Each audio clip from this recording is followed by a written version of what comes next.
Welcome to week 10 or module 10 of IT376. I cannot believe that we've made it to the end of the class. It seems like it went by so fast. So we have one module left to complete, and then we get into our final project, compiling everything for our final project.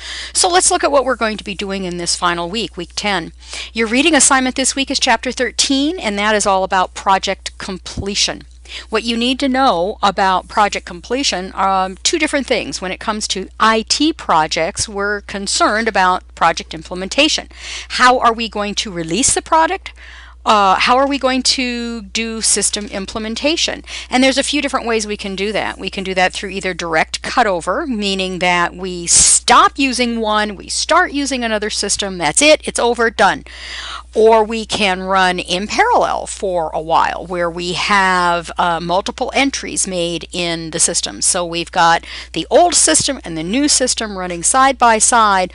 Good reasons for doing that. We can verify and validate the information that's being put in the system. We can make sure that the calculations are correct, that everything matches, that everything in the new and the old system are correct as we would expect them to be. And then we can do a phased implementation where we phase out portions of the system as we go. So we start using the new system to do some things, and we no longer use the old system, and then over a period of time we phase new things that we'll do in the new system and that stop doing in the old system. So rather than cut and run, so to speak, with a direct cutover, we do a slower, more phased kind of implementation.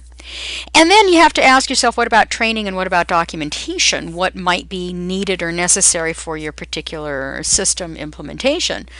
What do you need to know? Well, you need to understand the different circumstances for ending a project. Ideally, we want all of our projects to end in a real positive note. We want them to end when we have completed doing all of the work, we've been successful, we've done everything we were supposed to do. That's not always how projects end. Sometimes projects do not complete. They don't complete properly. So what you want to know is you want to know the different circumstances for ending a project, and then what may happen if a project does not end or complete properly as would be expected by all of the preliminary work that we went into to design our project plan. We design our project plan, we march along to our project plan, and we hope that our project ends accordingly. And it doesn't always happen that way. Sometimes projects get canceled, sometimes people leave, and sometimes things just don't end correctly. How do we go about getting project sponsor acceptance?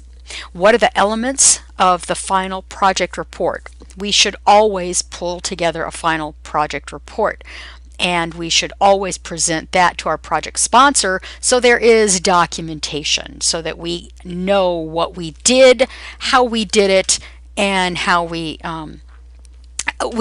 what can we learn so that in the future we can avoid the mistakes that we may have made in this project, or so that we can duplicate the things that worked well in the next project. What goes into the final project evaluation and why is that important? And then how do we evaluate the project's success using measurable organizational value? Okay, that's what I have for you on the reading this week. Go ahead and continue on to the next video, and I will discuss your assignments for Module 10. I'll see you there.